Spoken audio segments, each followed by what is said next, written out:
Question number 14 की तरफ बढ़ते हैं। Let L be the set of all lines in X Y plane. ठीक है, ये कहता है कि एक्स वाई प्लेन, ये भी देखिए, ये एक्स एक्सिस और वाई एक्सिस, ये एक एक्स वाई प्लेन है। ठीक है, एक्स वाई प्लेन पर जितनी भी लाइंस लाई करती हैं उन सब की कलेक्शन ली हुई है सेट एल में। And R be a relation in L, और उसके अंदर एक रिलेशन डिफाइन किया हुआ है such that R is equal to L1 L2, वो ऑर्डर्ड पेयर उठाता है L1 is parallel to L2, जिसमें L1 लाइन किसके पैरेलल हो, L2 के हो। आपको बताना है कि show that R is an equivalence relation, तो आप प्रूव करें कि आर एक इक्विवेलेंस रिलेशन होगा। Find the set of all lines, उसके बाद आगे क्या कहता है कि उन सभी लाइंस का सेट निकालिए जो इस लाइन से रिलेटेड हो। If this is a line, ठीक है, you find all the lines, ठीक है, which is related to this line, right. तो पहले हम क्या करेंगे, एक टास्क पूरा करते हैं कि ये जो रिलेशन है ये कैसा रिलेशन है, इक्विवेलेंस रिलेशन। तो वन बाय वन प्रूव करेंगे। सॉल्यूशन देखते हैं। सबसे पहले हम चेक करेंगे रिफ्लेक्सिविटी, कि ये रिलेशन रिफ्लेक्सिव है या नहीं है। ठीक है, तो for all L belongs to, मतलब कोई भी लाइन एल जो है वो एल की ले ली। Let L be an arbitrary line in the set L. L is parallel to, L is parallel to L itself. आपको पता है कि हर लाइन अपने आप के पैरेलल होती है, तो दिस इम्प्लाइज, इसका मतलब जो एल एल है वो किस में चला जाएगा, आर में चला जाएगा। ठीक है, तो देयरफॉर इसका मतलब क्या होगा कि R is R reflexive relation. R कैसा रिलेशन होगा, एक रिफ्लेक्सिव रिलेशन। अब हम सेकेंड पार्ट चेक करते हैं, सिमेट्रिक, कि ये सिमेट्रिक होगा कि नहीं होगा। सिमेट्रिक, लेट, मैंने मान लिया कि L1 और L2 बिलोंग टू R, ये दो लाइन का ऑर्डर पेयर R में बिलोंग करता है। तो अगर ये R में गया तो किस शर्त पर गया था कि L1 is parallel to L2, L1 किसके पैरेलल है, L2 के। तो अगर ये लाइन इस लाइन के पैरेलल है तो ये लाइन भी इसके पैरेलल है। तो दिस इंप्लाइज, ये क्या इंप्लाई करेगा कि L2 is also parallel to L1, also parallel to L1। तो दिस इंप्लाइज, इसका मतलब क्या होगा कि L2 L1 भी R में बिलोंग करेगा। अब लेकर चले थे हम L1 L2 कि L1 L2 R में बिलोंग करता है, और हमने प्रूव कर दिया कि L2 L1 भी R में बिलोंग करता है। तो ये क्या इंप्लाई करेगा, this implies R is a symmetric relation. R कैसा रिलेशन है, एक सिमेट्रिक रिलेशन। ठीक है, नेक्स्ट ट्रांजिटिविटी पर आते हैं। ट्रांजिटिविटी, ठीक है, लेट, मैंने उसके लिए माना कि L1 और L2 R में बिलोंग करता है एंड L2 L3 R में बिलोंग करता है। अगर L1 और L2 में बिलोंग करता था, सॉरी L1 L2 R में है, तो this imply L1 is parallel to L2 होगा, एंड L2 L3 R में बिलोंग करता है, तो L2 and L3 R parallel, right. तो यहां से L1 L2 के पैरेलल है, L2 L3 के पैरेलल है, तो ये क्या इंप्लॉय करेगा, L1 is parallel to L3। ठीक है, देखो ये L1 है, ये L2 है और ये L3 है। L1 L2 के पैरेलल है, L2 L3 के पैरेलल है, तो ये दो लाइन भी तो पैरेलल है। ठीक है, तो दिस एम्प्लाई, ये क्या एम्प्लॉय करेगा कि L1 L3 भी किस में पहुंच जाएगा, R में पहुंच जाएगा। अब हम लेकर चले थे कि L1 L2 R में है, L2 L3 R में है, और हमने प्रूव कर दिया कि L1 L3 भी R में है। तो ये देयरफॉर, इसका मतलब R कैसा रिलेशन है, R is a transitive relation. ठीक है, तो R रिफ्लेक्सिव है, सिमेट्रिक है, ट्रांजिटिव है, तो रिलेशन कैसा है, ये इक्विवेलेंस रिलेशन। अब आते हैं अपने नेक्स्ट पार्ट की तरफ कि find the set of all lines. आपको उन सभी लाइंस का सेट निकालना है जो इस लाइन से रिलेटेड हो। अब देखो ये रिलेशन किस टाइप की लाइंस को पिक कर रहा है, किस लाइन की उठा रहा है, जो दो लाइन आपस में पैरेलल है। तो अब रिमेनिंग पार्ट को करने के लिए आप लिखोगे कि we know that two lines will B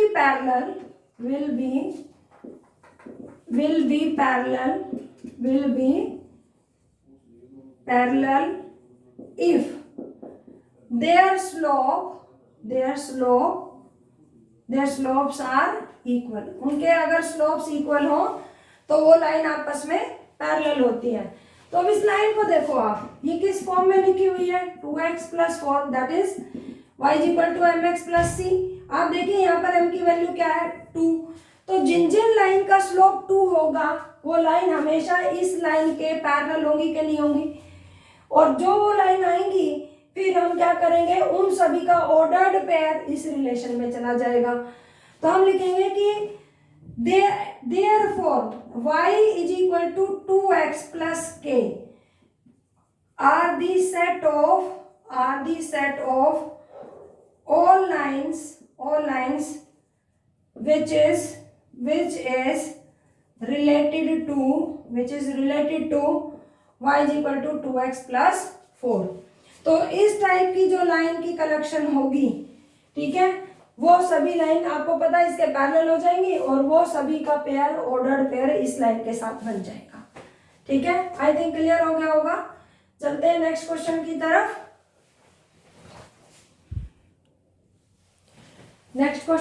देखते हैं। क्वेश्चन नंबर 15 कहता है let R be a relation in the set क्या लिया हुआ है, 1 2 3 4 गिवन बाय, उस रिलेशन में ये एलिमेंट लिए हुए हैं। ठीक है, तो आपको बताना है कि चूज द करेक्ट आंसर, कि ये रिलेशन रिफ्लेक्सिव है, सिमेट्रिक है बट नॉट ट्रांजिटिव, या आर रिफ्लेक्सिव और ट्रांजिटिव है but not symmetric, R symmetric और ट्रांजिटिव है बट नॉट रिफ्लेक्सिव, या फिर R is an equivalence relation. ठीक है, तो अब जरा देखते हैं। पहले क्या करते हैं, मैं सेट के अपने एलिमेंट को उठा लेती हूँ, 1 2 3 4। तो 1 2 3 4। अब देखिए कि इक्विवेलेंस रिलेशन के लिए क्या, इक्विवेलेंस नहीं, रिफ्लेक्सिव के लिए क्या चाहिए, 1 1 पर मैप होना चाहिए, 2 2 पर मैप होना चाहिए, 3 3 पर मैप होना चाहिए, 4 4 पर मैप होना चाहिए। तो देखो इसके पास क्या है, 1 1 भी है, 2 2 है, यस, 3 3 भी है और 4 4 भी है। तो मैं यहाँ पे लिख देती हूँ, आर के पास क्या क्या है, बड़ा बड़ा थोड़ा, 1 2 है, 2 2 है, 1 1 है, 4 4 है, 1 3 3 3 और लास्ट में क्या लिख रखा है, 3 2, राइट। तो देखो ये चारों एलिमेंट इसके पास है जो रिफ्लेक्सिव बनने के लिए जरूरी थे, 1 1 2 2 3 3 एंड 4 4। अब आते हैं कि क्या ये रिलेशन सिमेट्रिक है। तो पहले देखते हैं कि 1 2 पर गया, इसने लिख रखा कि 1 2 पर गया है, 1 3 पर भी गया है, 1 3 पर गया है और 3 2 पर गया है, 3 2 पर गया है। तो आप देखो ये रिलेशन यहीं से दिख रहा है कि सिमेट्रिक नहीं है, क्योंकि 1 2 पर गया है लेकिन 2 1 नहीं है, 1 3 पर गया है 3 1 नहीं है, 3 2 पर गया है लेकिन 2 3 नहीं है। तो कंट्राडिक्शन के लिए आपके पास ढेरों चीज है, 3 एग्जांपल्स हैं कि सिंस आप लिख सकते थे कि मतलब, बट ये ऑब्जेक्टिव टाइप क्वेश्चन है कि 1 2 आर में है बट 2 1 आर में नहीं है, तो ये रिलेशन सिमेट्रिक तो हुआ ही नहीं। ठीक है, तो फर्स्ट ऑप्शन पे तो वैसे ही कट लग गया कि R is reflexive and symmetric, और इस पर भी कट लग गया कि आर इज सिमेट्रिक। ठीक, तो ना तो ये सिमेट्रिक है ही नहीं और इक्विवेलेंस भी नहीं बनेगा। तो आप वैसे तो यहीं पर ही पहुंच गए कि आर इज रिफ्लेक्सिव नहीं, अभी ये वाली ऑप्शन तो करेक्ट होगी, लेकिन फिर भी चेक करते हैं कि ट्रांजिटिव बनता है कि नहीं बनता है। तो देखो ट्रांजिटिव के लिए क्या जरूरी था कि 1 3 पर गया, 3 2 पर गया, तो 1 2 होना चाहिए था। तो 1 2 इसके पास है ही, ये रहा 1 2 एलिमेंट, और बाकी और कहीं साइकिल बना ही नहीं, तो ये relation second option is the correct option. Last question पर चलते हैं, क्वेश्चन नंबर 16। लास्ट क्वेश्चन पढ़ते हैं। क्वेश्चन नंबर 16 है, let R be a relation in the set N.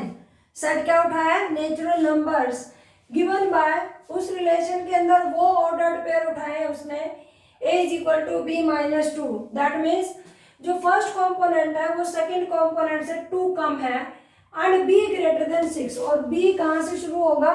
6 से। Choose the correct answer. आपको बताना है कि इनमें से, इन चारों में से कौन सा आंसर आपका ठीक है। तो जरा इस रिलेशन के बिहाफ पर अगर हम चले तो देखो, आपके पास जो b है वो हमेशा क्या होना चाहिए? 6 से बड़ा होना चाहिए। तो मैं क्या करती हूँ, मैंने पहले भी सिखा रखा आपको कि अगर हमारे पास यहाँ दो वेरिएबल, दो एक तरह से एलिमेंट होते हैं, अगर एक दूसरे की फॉर्म में लिखे हुए हैं तो आप किसी एक को कन्वर्ट कर लीजिए। तो यहाँ पर b पर एक कंडीशन ये भी है और ये एक रिलेशन है, तो मैं क्या करूँगी कि a को कन्वर्ट कर दूंगी b में। तो a की जगह मैं क्या लिख सकती हूँ? b माइनस टू, और b की जगह b ही रहने देती हूँ, और क्वेश्चन मेरा अब ये बन गया। मतलब ये रिलेशन इस टाइप का है। तो अब आप भर सकते हैं कि 6 से बड़ा जो नेचुरल नंबर होगा वो क्या होगा? 7। तो 7 से जो कम जाएगा, 7 माइनस टू 5, और यहाँ पर क्या होगा? 7। अगर मैं 8 लूंगी तो 8 माइनस टू 6, और यहाँ 8 आ जाएगा। अगर मैं 9 लूंगी तो यहाँ 7 और 9, 10 लूंगी तो 8 10। इस टाइप से ये रिलेशन मैं लिख सकती हूँ। अब आप देखिए कि यहाँ पर कौन सी मैच कर रही है आपकी? 2 4, 2 4 कभी हो नहीं सकता, 3 8 भी नहीं हो सकता, 6 8, यस 6 8 है, 8 7 वो भी नहीं है। ठीक है, तो इसका मतलब option third is correct. Third is correct. तो इसी के साथ ये रिलेशन की एक्सरसाइज खत्म हो गई बच्चों। आई होप आप सभी बच्चों को ये समझ में आ गई है, लेकिन अगर फिर भी कोई चीज़ समझ नहीं आई है तो कमेंट बॉक्स में नीचे कमेंट कर सकते हैं। ठीक है, मैंने अपनी तरफ से 100% दिया है, लेकिन फिर भी अगर किसी को कोई डाउट है तो वो मुझसे क्वेश्चन पूछ सकता है।